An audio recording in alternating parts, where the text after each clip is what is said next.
Lundi, je passe la journée chez ma copine Chloé, mon boubou comme je l'appelle. Avec nous, sa toute petite fille, aussi belle et adorable que sage et tranquille. On papote, on se raconte nos vies, on déjeune, on boit du thé, et puis Chloé m'apprend quelques bases du crochet et me donne une super jolie pelote pour que je fabrique une petite corbeille. On n'a pas souvent l'occasion de passer des après-midi comme celui-ci ensemble, alors on en profite bien.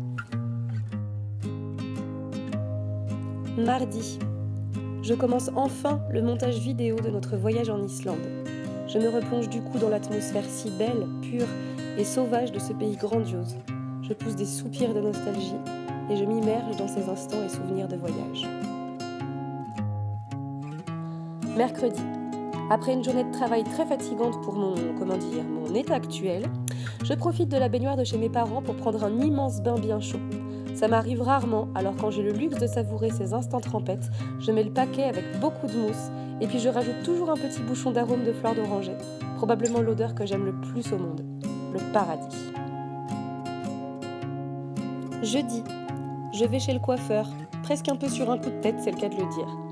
Je rehausse et renforce le balayage que j'avais fait dans la même enseigne il y a 1 an et je coupe 15 cm de mes longueurs.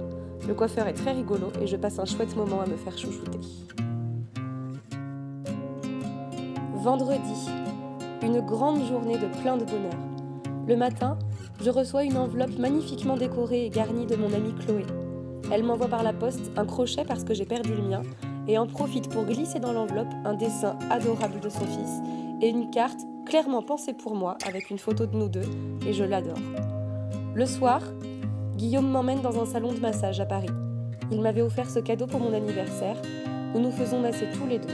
Un massage prénatal pour moi et un peu plus conventionnel pour lui.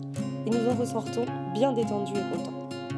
Et comme une bonne soirée ne s'arrête jamais là, nous allons dîner dans un traiteur italien que j'aime particulièrement près des Halles. Il s'appelle Presto Fresco et je vous le recommande à 3000%.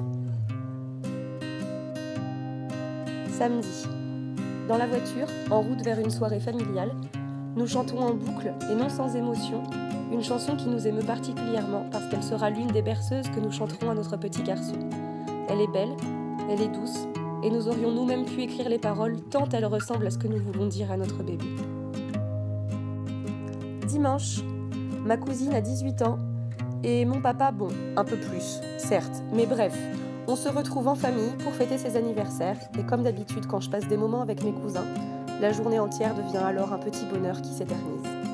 À bientôt pour de nouvelles pérégrinations.